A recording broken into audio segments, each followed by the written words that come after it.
Hello everyone, welcome back to another banger. BTC is that was a peg breakdown or not, my brother? I was told you in this video, which is very important because my brother BTC is start crashing from 72,000, and you can see here right now is our target was my brother's 50,000. As I told you, my brother, in my last video, I listened something about fundamental analysis. From the base of fundamental analysis, I will tell you to possibilities to it will come down to 55 50,000. But my brother, the technical analysis right now is what clearly said us here.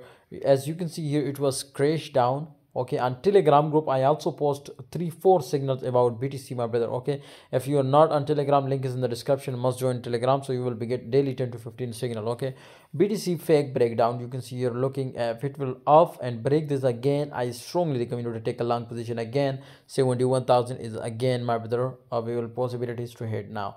But if this was retest and again return, then this is confirm, my brothers, to take a short position. I will give you a call on Telegram to take a short position, and my brother, our target will be very crazy. Okay, so wait for my call on Telegram. I hope you will be print money like machine. See you next time, guys.